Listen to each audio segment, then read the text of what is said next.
While hand, foot and mouth disease is highly contagious, health officials in the province, including the National Institute for Communicable Disease, have emphasized that it generally does not pose a serious public health threat, as most cases resolve on their own within 7 to 10 days. The NICD says recent cases, particularly in primary schools and daycare centers around Durban, should not cause panic.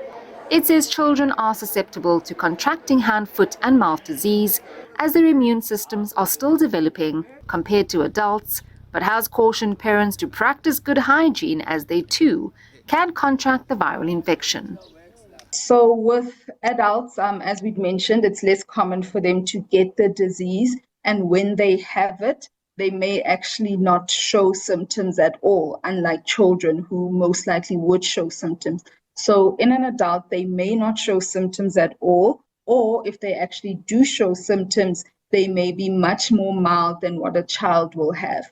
So they may still have the fever, the sore throat, the small blisters on the hands, the foot and inside the mouth, but the symptoms will be much more mild than what would happen in a child. The NICD says hand, foot and mouth disease is caused by a cluster of viruses and much like COVID-19 can mutate into various strains, but is not known to be life-threatening. Hand, foot and mouth disease is caused by a group of viruses called enteroviruses. So there are specific enteroviruses that cause hand, foot and mouth disease. And from these viruses, we have had several mutations. That's what creates the different strains of the viruses. So yes, this virus can mutate.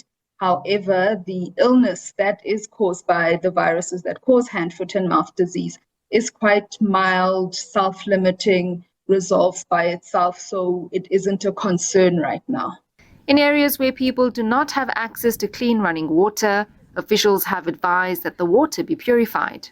In those kinds of areas where they are quite out of reach, far-flung, and don't have a lot of water, I don't see it happening that those areas can be getting these huge clusters of cases, as they are quite out of the way and not close to areas such as the eThekwini district where the majority of cases are happening. However, that is not to say that travel between those kinds of areas and the more metropolitan areas cannot occur. So for those areas, they would have to look at alternate methods of purifying or disinfecting their water. So if they're getting water from wells or rivers, we do have information on the NICD website and on the National Department of Health information website on how to actually disinfect your water. So using bleach and the boiling of water as well to get it clean. Health officials have cautioned parents to be vigilant and practice diligent hygiene measures, such as frequent hand washing with soap and water, no sharing of utensils, keeping classrooms and homes well ventilated, and toys and stationery disinfected. For SABC News, I am Jade Paulser in Durban.